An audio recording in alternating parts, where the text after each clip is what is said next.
여러분 반갑습니다. 네, 반갑습니다. 오늘은 예수님을 만난 사람 니고데모라는 제목으로 주님의 마음을 나누겠습니다.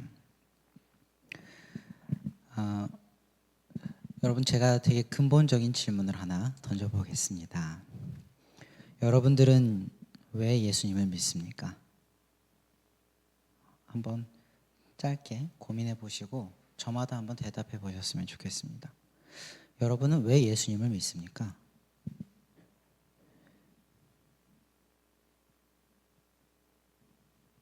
대답들이 다 있으신가요? 있으시기를 바랍니다. 그런데 이게 우리가 여러 가지 수려한 이유를 붙일 수도 있지만 근본적으로 우리가 예수님을 믿는 이유는 천국에 가기 위해서입니다. 우리는 천국에 가기 위해서 예수님을 믿습니다. 같은 표현으로는 하나님 나라에서 살기 위해서 또 구원을 얻기 위해서 예수님을 믿습니다. 이게 여러 가지 이유를 댈 수 있지만 가장 중요한 이유입니다. 그러니 우리에게 가장 중요한 질문이 있다면 그건 구원에 대한 질문일 겁니다. 구원. 우리가 자주, 근데 이것도 조금 우리가 생각을 조금 다시 전환을 하면 좋겠는 게 우리가 자주요. 우리가 자주 이 땅에서의 구원, 이 삶 속에서 이루어지는 하나님의 나라를 강조하다 보니 우리가 죽어서 가는 저 천국, 내세에 이르는 천국이 아니라 이 땅에서의 구원, 이 땅에서 이루어지는 하나님 나라 이런 걸 자꾸 강조하다 보니까 어느샌가 우리가 그 내세에 이를 천국에 대해서 깊이 고민해 본 기억이 좀 흐릿할지도 모르겠습니다. 여러분은 하늘을 바라보신 게 얼마나 되셨습니까? 우리가 저 하늘에 있는 나라, 그 천국에 가기까지 우리는 그거에 대해서 좀 질문을 던지고 살아가느냐, 그걸 한번 좀 다시 되새겨 봤으면 좋겠습니다. 그래서 다시 한번 질문을 해보고 싶은 게 여러분은 천국에 가실 수 있겠습니까? 여러분 천국 갈 수 있습니까? 오늘은 바로 이 근본적인 질문을 던졌던 니고데모라는 사람의 이야기를 좀 만나보려 합니다. 예수님께서는 상당히 이 니고데모의 대답에 클리어하게 대답을 해주셨는데 이 경우라면 천국에 갈 수 있고 저 경우라면 갈 수 없다라고 꽤나 단호하게 말씀하셨습니다. 바꾸어 말하면 이거는 분명히 천국에 갈 수 없는 경우가 있다라는 이야기이기도 합니다. 이 말씀을 왜 해주셨을까요? 의도를 한번 조금 생각을 해보려는 겁니다. 예수님의 말이니 절대 사람에게 불안감을 심어주시려고 하셨던 말씀은 아닐 겁니다. 그렇죠? 예수님이 막 사람 불안하게 만들어가지고 이렇게 하시는 분 아니잖아요. 사람 살기를 원하시는 분이고 건강하게 살아나기를 원하시는 분이니 그건 아니었을 겁니다. 불안하게 하려는 게 아니라 반드시 천국으로 향하는 길로 걸으라고 그렇게 좀 간절하게 요청하고 계셨던 거라 우리는 그리 믿을 수 있습니다. 그러니 오늘은 이 예수님의 말씀들 속에서 하나님의 아들이 직접 보증하셨던 하나님의 아들 예수님께서 직접 보증하시고 가르쳐 주셨던 천국에 가는 방법에 대해서 우리 함께 귀를 좀 기울여 봤으면 좋겠습니다. 오늘 이야기는 다 익숙하게 아시는 이야기일 겁니다. 근데 본격적으로 이 이야기에 앞서서 오늘 이야기의 배경을 좀 먼저 살펴보고 싶은데 오늘 예수님을 만난 사람은 니고데모라는 사람입니다. 이 니고데모는 성경에 보니 이 니고데모라는 사람은 바리새인이면서 유대인의 지도자였다라고 소개를 합니다. 니고데모는 바리새인이고 유대인의 지도자입니다. 이 바리새인이란 사람들은 어떤 사람들이었냐면 율법을요 그 당대 모든 유대인들 중에 가장 엄격하게 지켰다라고 해도 과언이 아닐 만큼 철저한 율법 엄수를 삶의 규범으로 생각하고 살던 사람들입니다. 정말 철저하게 율법을 지켰던 사람들입니다. 종교적 관점으로만 본다면 정말 대단히 존경받을 만한 사람들입니다. 그리고 니고데모가 유대인의 지도자였다라고 하는데 이 유대인의 지도자라는 건 뭐냐면 당시 유대인 의회의 의원이었다라는 얘기인데 그 유대 사회의 중대사를 결정할 수 있는 그런 중직을 맡은 사람이었다라는 의미이기도 합니다. 그러니까 니고데모는 한마디로 이 점에서 니고데모는 성경에 대해서는 해박했고 경건 생활에 있어서는 흠이 없었다라고 이야기할 수 있겠죠. 그리고 그래서 이 종교 사회인 유대 사회 안에서 중직을 맡았던 사람이다라고 우리는 생각할 수 있을 겁니다.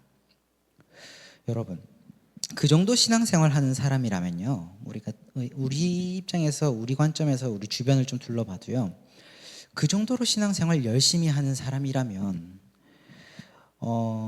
마음의 번민도 좀 잘 극복할 것 같고, 내력도 좀 있을 것 같고, 내적인 갈등이나 불안도 크게 없을 것처럼 느껴질 수도 있습니다. 그 정도 신앙생활 잘하고 하나님이랑 관계 좋은 사람이면 적당히가 아니라 삶을 잘 꾸려나가겠지라고 생각할 수 있는데, 오늘 본문을 들여다보면 실제로 그렇지 않았던 것 같습니다. 니고데모는 그 자신의 이 치열한 종교적 삶 속에서도 얻지 못했던 한 가지 목마름이 있었는데, 바로 구원의 확신에 대한 갈망이었습니다. 뭘 보고 그렇게 알 수 있습니까? 라고 이야기할 수 있겠는데, 말할 수 있는 근거가 좀 있습니다. 요한복음 2장에 보면 예수님께서는 그 예수님의 소개가 나오는데, 예수님은 어떤 사람을 딱 만났을 때 다른 사람한테 의지하지 않으셨다 그랬거든요. 그 사람의 속을 다 아셨기 때문이다라고 이렇게 2장에 나와 있습니다. 바꿔 말하면 무슨 말이냐면, 사람의 중심을 보실 수 있는 분이었고 그 속을 다 헤아리시는 분이셨다는 거예요. 그런데 바꿔 말하면 예수님은 어떤 질문을 받았을 때 동문서답할 일이 없으신 분이라는 얘기예요. 그러니까 내가 아무리 이상하게 말하고 둘러 말하고 막 포장해서 말해도 예수님은 그 중심을 탁 꿰뚫어 보시기 때문에 가장 원하는 답, 가장 궁금해하던 걸 탁 터치해서 대답해 주시던 분이다라는 거예요. 그래서 우리가 복음서 읽어보면 우리가 읽긴 예수님 동문서답 같은데, 그 대답을 들은 사람들의 반응이 다 그냥 예수님을 따르겠다, 삶을 변화시키겠다 이렇게 결단을 하게 되는 겁니다. 겉보기에는 포장된 것 같아서 이렇게 좀 빗나간 대화 같은데, 그 사람 입장에선, 당사자 입장에선 딱 저격한 대답이었던 거죠. 이 점에서 오늘 본문 속에서 니고데모가 직접적으로 구원에 대해서 예수님께 묻고 있지는 않지만, 예수님의 대답이 일관되게 구원을 얻는 방법에 대해서 계속 설명하고 계시거든요. 이렇게 하면 천국에 갈 수 있고 이렇게 하면 못 간다라고 하시면서, 이건 바꿔 말하면 니고데모가 지금 구원에 대한 무언가 질문을 품고 있었다라는 걸 반증해 주는 겁니다. 니고데모는 지금 구원에 대한 문제를 제기하고 있는 겁니다. 궁금증을 예수님께 묻고 있는 겁니다. 이 점에서 니고데모는 종교적으로는 흠없이 살고 있었지만 그럼에도 불구하고 이 구원의 확신이 좀 흔들리고 있었던 사람이다라고 이야기할 수도 있을 겁니다. 근데 우리가 좀 그 염두에 둘 건 뭐냐면, 그렇다고 해서 이 말이 종교생활 소용없네, 그냥 비종교적으로 살아도 되겠네 라는 말은 아니라는 거죠. 왜냐하면 본문 자체가 기본적으로 이 고민은 그 비신앙인의 삶으로 해결되지 않던 문제들을 종교적으로 좀 극복해야 했으나 그 종착지에 가서 비로소 다시 한계를 느끼는 상황을 전제하는 거기 때문에 우리는 뭐 그렇게 생각할 필요는 없을 것 같습니다. 아무쪼록 이 니고데모의 이 고민은 구원의 확신, 종교 생활을 참 열심히 하고 있음에도 불구하고 구원의 확신이 흔들리는, 구원의 확신이 없는 이 고민은 어쩌면 대부분의 신앙인들이, 우리뿐 아니라 대부분의 신앙인들이 비슷하게 가지고 있는, 동일하게 가지고 있는 고민일 겁니다. 왜냐하면 신앙생활 하는 사람들이라고 해서 그 모든 사람들이 다 구원의 확신을 가지고 있는 건 아니거든요. 교회 다닌다고 해서 우리가 다 구원의 확신이 있다고 말할 수 없습니다. 있다면 참 다행이지만 없는 경우들이 의외로 다수입니다. 이 점에서 니고데모의 첫 마디, 오늘 예수님을 딱 만났을 때 던졌던 니고데모의 첫 마디, 우리가 당신은 하나님으로부터 오신 선생인 줄 알고 있습니다 라고 했던 이 첫 마디는 예수님에 대해, 그러니까 평서문이잖아요. 그 예수님에 대한 단순한 찬사가 아니라, 내 말 맞죠? 하나님으로부터 오신 분 맞죠? 하나님께서 보내신 구원자 맞죠? 라고 확인차 던지는 말이었을 겁니다.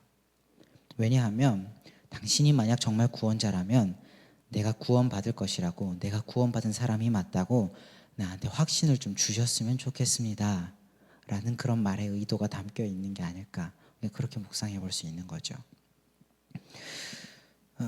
그런데 이 니고데모의 속뜻을 감춘 첫 마디에 대해서 주님이 대답을 하시는데, 니고데모에게 대단히 단호하게 대답을 하십니다. 예수님께서 진실로 진실로라고 말씀을 하시는데 이 진실로 진실로라는 말은 정말 단언적으로 확언할 때 쓰는 말씀입니다. 비슷한 말로는 내가 맹세하는데 내 말은 거의 하나님의 계명에 준하는 지금부터 하는 이 말은 하나님의 계명에 준하는 엄중한 말인데 라는 의미로 사용되는 말이거든요. 예수님께서 어떻게 말씀하셨는지 한번 좀 보겠습니다. 단호하게 말씀하셨는데 3절입니다. 예수께서 대답하여 이르시되 진실로 진실로 내게 이르노니 사람이 거듭나지 아니하면 하나님의 나라를 볼 수 없느니라. 사람이 거듭나지 아니하면 하나님의 나라를 볼 수 없느니라. 여러분, 우리는 이 말을 좀 엄중히 들을 필요가 있습니다. 천국에 가고 싶다면요. 주님 이렇게 말씀하신 거죠. 사람이 다시 태어나지 않으면 하나님 나라 볼 수 없다. 사람이 다시 태어나지 않으면 하나님 나라 볼 수 없다 라고 말한 겁니다. 여러분, 이 말이 좀 어떻게 들리세요? 그런가 보다 인가요? 아니면 좀 심각해지나요? 진지하게 이 질문을 던졌고 대답을 들었다면 심각해질 겁니다. 니고데모랑 비슷한 반응을 할 겁니다. 니고데모는 이 대답을 딱 듣고 되묻습니다. 아니 주님, 예수님, 선생님, 사람이 한 번 태어나지 어떻게 두 번 태어납니까? 왜 이게 지금 니고데모가 진지하냐면요. 아니 그렇게 하면 천국 못 들어간다고 이야기하시거든요. 덜컹한 겁니다. 하나님, 예수님 어떻게 사람이 한 번 태어나지 두 번 태어납니까? 사람이 어머니 뱃속으로 다시 들어갔다가 나와야 된다고 지금 그렇게 말씀하시는 겁니까? 우스개처럼 얘기하는데 본문에 정말 그렇게 나와 있잖아요. 그죠? 진짜 그렇게 물은 겁니다. 니고데모는 이 다시 태어나야 한다는 말을 이렇게 물리적으로 태어난다라는 말로 좀 오해를 했던 겁니다. 하지만 예수님께서 니고데모의 오해를 딱 캐치하시고 조금 더 상세하게 다시금 의미를 설명해 주시는데, 예수님께서 말씀하신 이 사람이 다시 태어나야 한다, 거듭나야 한다는 말의 의미는 이런 겁니다. 새로운 사람이 되어야 한다. 새로운 사람이 되어야 한다. 우리 친구들끼리 종종 그런 이야기 하죠. 야, 너 완전 딴 사람 됐다. 이런 이야기들을 합니다. 흔히 할 겁니다. 언제 하나요? 갑자기 스타일이 완전히 달라지거나 분위기가 좀 확 달라졌을 때 좀 가볍게 이렇게 쓰는 말이잖아요. 야, 너 좀 딴 사람 된 것 같다라고. 비슷한 의미인데 예수님의 의도는 그런 외적인 모습을 보고 하신 말씀이 아니라 좀 근본적인 걸 이야기하신 거죠. 주님 정확하게 뭐라 말씀하시냐면 5절에 예수께서 대답하시되, 다시 한번 똑같이 이렇게 말씀하십니다. 예수께서 대답하시되 진실로 진실로 내게 이르노니 사람이 물과 성령으로 나지 아니하면 하나님 나라에 들어갈 수 없느니라. 의미상 사람이 물과 성령으로 다시 태어나지 않으면 하나님 나라 못 들어간다 라고 조금 더 자세하게 이야기를 해주신 겁니다. 여러분, 물과 성령으로 다시 태어나야 한다라고 말씀하셨습니다. 주님께서. 이거 무슨 말이냐면, 물을 통해서, 조금 이따가 이 물과 성령에 대해서 의미를 조금 설명해 드릴 텐데, 물을 통해서 그리고 성령을 통해서 새로운 사람, 완전히 이전과는 다른 사람이 돼야 한다. 그래야 천국 들어갈 수 있다라고 말씀을 해주신 겁니다. 물과 성령을 통해 일어나는 강력한 전환이 필요하다. 그래야 천국 들어갈 수 있다 라고 말씀하신 건데, 여러분 이게 무슨 말일까요? 이거 한번 묵상해 보신 적 있으세요? 본문은 유명하잖아요. 물로 다시 태어난다는 게 무슨 말일까? 성령으로 다시 태어난다는 게 무슨 말일까? 여러분, 먼저 물은요, 더러운 것을 씻는 매개입니다. 그래서 정결과 회개를 의미합니다. 물로 새로워져라 라고 하신 말씀은 회심과 회개를 통해 날마다 세상의 삶의 방식, 세상에서 살던 그 삶의 방식을, 과거의 그 삶의 방식을 끊어내고 하나님의 방식대로 살아가는 새로운 사람이 되어라는 의미입니다. 회개, 회심과 이어져 있습니다.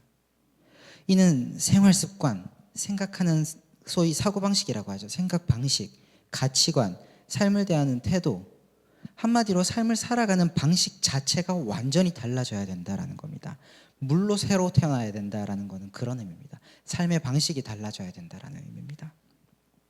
바꿔 말하면 이 말씀은, 니고데모야, 얘들아, 너희가 지금까지 살아오던 그 패턴 가지고는, 그대로 가지고는 천국에 절대 못 들어간다. 이 말 명심해라. 너희가 지금처럼 살아서는, 지금까지 살던 그 방식대로 살면 못 들어간다. 믿기 전과 후의 변화가 선명해야 된다, 있어야 된다 라는 단호한 말씀이기도 합니다. 그런데 이걸 지금 주님께서 말씀하신 이 삶이 변화되어야 된다라고 하는 이전의 방식에서 전환되어야 된다라고 하는 이걸 성찰과 결단이라고 생각해 보면, 성찰과 결단이라고 생각을 해본다면 이건 사실 모든 종교인들이 다 하는 겁니다. 불교도 하고 이슬람도 하고 토속 종교 가진 사람들도 나름대로 변화를 꿈꾸면서 살아가잖아요. 이게 다 하는 겁니다. 예수님께서는 그래서 독특한 한 가지를 더 말씀하십니다. 그게 구별되는 것들이죠. 독특한 걸 하나 더 말씀하시는데, 주님은 물뿐 아니라 성령으로 다시 태어나야 한다라고 말씀하십니다. 성령으로 다시 태어난다, 나야 한다. 성령은 삼위일체 하나님 중 한 분이십니다. 그렇습니다. 성령은 하나님이십니다. 성령으로 다시 태어난다는 말은 하나님의 자녀, 성령에게서 다시 태어난다는 말은 하나님의 자녀라는 새로운 정체성을 가진다는 걸 의미합니다. 말하자면 하나님과 이전과는 전혀 다른 새로운 관계를 가진 사람이 되어야 된다라는 의미입니다. 그래야 천국 들어갈 수 있다라고 말씀하시는 겁니다. 너희가 하나님과 이전에 가지고 있었던 그런 관계로는 천국에 못 들어간다. 하나님과 이전과는 다른 완전히 새로운 관계를 가져야 된다. 그래야 천국 들어갈 수 있다. 그게 성령으로 다시 태어나라는 의미다 라고 말씀하시는 겁니다. 여러분, 이게 이 말 속에 담겨 있는 게 좀 있는데, 여러분, 모든 사람이 기본적으로 하나님과 어떤 관계에 있을까요? 일반적으로, 보편적으로요. 모든 사람이 죄를 범하였음에 하나님의 영광에 이르지 못하였다라고 했습니다. 인간이 처한 운명 속에서 모든 인간은 죄인이라고 하는 근본적인 정체성을 가지고 있습니다. 그러면 인간이 자연 상태에서의 인간은요, 하나님과 어떤 관계를 가지고 있냐면 죄인과 심판자라는 관계를 가지고 있습니다. 이게 대단히 무서운 일입니다. 죄인과 심판자라는 관계를 가지고 있습니다. 하지만 우리가 예수님을 내 삶의 주인으로 받아들이는 순간, 내 삶의 원칙과 기준이 예수님이 되는 순간, 우리와 하나님의 관계는 아버지와 자녀의 관계로 변화됩니다. 죄인과 심판자에서 아들과 아버지, 딸과 아버지의 관계로 바뀌는 겁니다. 여러분, 자기 집에 범죄자를 들이는 사람이 없습니다. 하나님의 집에 들어가는 건 자녀들이지 범죄한 죄인이 아닙니다. 범죄한 죄인은, 반역한 죄인은 들어갈 수 없습니다. 이 점에서 성령으로 거듭나지 않으면 이라는 말씀은 하나님과 우리의 관계가 이전과 완전히 달라지지 않으면 너희가 천국에 들어갈 수 없다라는 말과 일맥상통한 말입니다. 한마디로 예수님께서는 지금 니고데모와 우리들에게 이렇게 가르쳐주고 계신 겁니다. 회개함으로 삶의 방식을 하나님의 뜻대로 바꾸고, 그리고 하나님의 관계를 변화시키지 않는다면 너희는 하나님의 집에 들어갈 수 없다. 하나님의 집에 들어가려거든 하나님과 자녀의 관계로 바뀌어야 되고 너희의 삶이 변화되어야 된다 라고 말씀하시는 겁니다. 이 점에서 좀 여담이긴 하지만 구원도 결국은 하나님과의 관계라는 점에서 구원도 결국은 관계의 문제라고 생각하는 게 옳은 신앙일 겁니다. 구원을 어떤 행위나 수행이나 공로나 노력이나 성과의 문제로 바라보면 안 되는 거죠. 구원도 관계의 문제입니다. 하나님과의 관계의 문제입니다. 그래서 히브리서나 이런 데서는 예수님을 화해자라고 표현하거든요. 하나님과 사람 사이에 막힌 담을 허시는 화해자, 화해의 주, 평화의 주라고. 아무쪼록. 그런데 중요한 점은요, 이 가르침을요, 예수님께서 이 가르침을요 누구에게 하셨냐면 바로 독실한 신앙인이었던 니고데모에게 하셨다는 겁니다. 여러분, 이 이야기가 대단히 충격적인 게, 예수님께서 이 이야기를 독실한 신앙인인 니고데모에게 하셨다는 건, 종교적인 생활로는 흠잡을 데 없는 니고데모에게 이 말씀을 하셨다는 건 종교적인 형식과 모범이 여러분들의 구원을 보장하지 않는다는 이야기입니다. 종교의 형식이 구원을 보증하는 증표라면 니고데모만큼 확실하게 구원받을 만한 사람은 없을지도 모릅니다. 그리고 예수님께서 구태여 왜 이렇게 시간 써가시면서 가르쳐주고 계셨을지 의아해지는 겁니다. 형식적으로는 아무런 문제가 없기 때문에 그게 구원의 징표라면, 그게 구원의 확신을 가질 수 있는 그게 된다면 말이죠. 여러분, 이거 명심해야 됩니다. 종교 생활은 구원을 보증하지 못합니다. 단순히 말하자면, 우리에게 적용해서 말하자면 교회 다닌다고 천국 가는 게 아니라는 이야기입니다. 여러분, 이거 너무 당연하고 익숙한 이야기인가요? 교회 오래 다니셨으면 한두 번은 들어보셨을 것 같아서 묻습니다. 당연하고 익숙한 이야기인가요? 아니면 혹 좀 대단히 충격적인 이야기인가요? 저는 바라기는 여러분이 이 이야기를 조금 충격적으로 받아들이셨으면 좋겠습니다. 여러분, 교회에 다닌다고 우리가 여기 자리 지키고 앉아 있는다고 천국 가는 게 아닙니다. 천국에 이르기 위해 진짜 점검해야 할 건 종교적 성실성이 아닙니다. 삶의 변화입니다. 물론 종교적 성실성은 그 삶의 변화를 지속시키고 하나님과의 관계를 지켜내기 위한 좋은 도구가 되긴 합니다만 그게 본질은 아닙니다. 내 사고방식은, 나의 가치관은 세상과 분명하게 다른 점이 있는가, 이거 점검하셔야 됩니다. 내 손에 쥐어진 성경책 잠시 내려놓고 본다면, 내 차에 걸려있는 십자가 잠깐 빼놓고 본다면 그때도 나는 선명하게 그리스도인 같아 보이는가? 여러분, 이거 점검하셔야 됩니다. 여러분, 혹 너무 까다롭게 느껴집니까? 아, 나 참 천국 들어가기 힘드네, 이렇게 느껴지십니까? 근데 어쩌겠습니까? 천국 문의 열쇠를 가지신 주께서 그리 하시겠답니다. 저는 그저 전할 뿐입니다. 여러분들 믿고 안 믿고는 여러분의 몫입니다. 그런데 이쯤 되면 우리가 자연스럽게 여러 가지 질문들이 떠오릅니다. 왜냐하면 구원의 문제이기 때문에 진지할 수밖에 없죠. 그러니 여러 질문이 떠오를 수밖에 없습니다. 난 거듭난 게 맞을까? 맞다면 내가 거듭났다고 말할 수 있는 시점이 언제였지? 그 시점이 좀 내가 파악이 돼야 내가 마음이 좀 안심이 될 텐데, 근데 지금 돌아보니까 내가 거듭났다고 할 만한 시점이 없었던 것 같은데, 이런 좀 불안한 질문들이 계속 생깁니다. 혹은 난 언제쯤 거듭날 수 있을까? 어떻게 거듭날 수 있을까? 이런 질문들도 생깁니다. 복잡한 질문들이죠. 구원의 문제가 걸려 있으니 여러분 진지하고 불안할 수밖에 없는 건 이건 자연스러운 일입니다. 하지만 다행히도 그런 우리에게, 그런 니고데모에게 주님께서 복음과 같은 말씀을 전해주십니다. 오늘 본문의 마지막 7, 8절입니다. 내가 너에게 거듭나야 하겠다 하는 말을 너무 놀라게 여기지 말거라. 바람이 임의로 불매 내가 그 소리는 들어도 어디서 와서 어디로 가는지 알지 못하나니 성령으로 다시 태어난 사람도 그러하리라. 내가 거듭나야 하겠다는 이 말을 놀랍게 여기지 말아라. 바람이 임의로 불매 내가 그 소리는 들어도 어디서 와서 어디로 가는지 알지 못하는 것처럼 성령으로 난 사람도 그러하리라. 여러분, 이게 대단히 복음과 같은 이야기입니다. 의미를 선명하게 좀 전달하려고 좀 풀어서 이야기를 해보겠습니다. 주님 말씀하신 이 말씀의 의미는 이런 겁니다. 니고데모야, 우리 원일의 청년들아, 너희가 다시 태어나야 한다는 이 말을 너무 당황스럽게 생각하지 말아라. 그리고 이 말을 듣고 너무 불안해하지 말아라. 바람이 임의로 분다. 근데 바람이 임의로 불기에 너희가 그 소리는 들어도 어디서 와서 어디로 가는지 너희가 알지는 못한다. 그런데 성령으로 다시 태어나는 일도 이와 같을 것이다. 사람이 새로워지는 일이 언제부터 시작되어서 언제 완성되는지는 알 수 없다. 그저 어느 순간인가 그 삶을 보았을 때, 아, 그가 새로운 사람이 되어 있구나 라고 알 수 있을 뿐이다 라는 의미입니다. 그러니 특정 시점이나 여러분이 거듭난 그 특정 시점이나 사건에 너무 몰두하지 않았으면 좋겠습니다. 여러분, 이걸 가지고 불안감을 야기시키고 그 마음 믿음을 흔드는 게 구원파들이 하는 일입니다.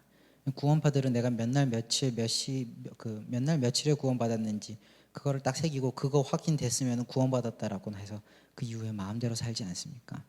주님 그거 하면 안 된다고 이야기하시는 겁니다.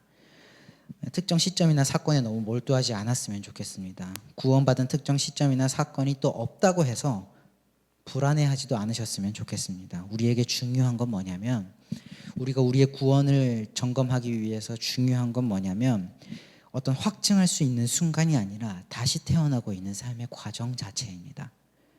여러분의 삶이 다시 태어나고 있는 과정 중에 있는가, 그 상태를 점검하셔야 됩니다. 우리는 어차피 이 땅을 살면서 영원한 구원, 완전한 성화에 도달할 수 없습니다. 영원한 구원은 예수님께서 이 역사 가운데 다시 찾아오시는 날에, 재림하시는 날이죠. 예수님께서 이 땅에 다시 오시는 날에 하나님의 전능하심으로 단번에 이루실 신비로운 사건입니다. 능력의 사건이 될 겁니다. 하나님 나라의 완성과 우리 구원의 완성과 우리의 완전한 성화는 그 날에 일어납니다. 우리의 일생은 그저 그 날을 향해 나아가는 분투의 과정입니다. 달리기의 경주입니다. 그러니 우리가 주목해야 할 점은 변화의 정도라기보다는 변화 중이라는 상태입니다. 어제보다 오늘 조금만 더 나아지면 됩니다. 퇴보하지만 않으면 됩니다. 머물러 있지만 않으면 됩니다.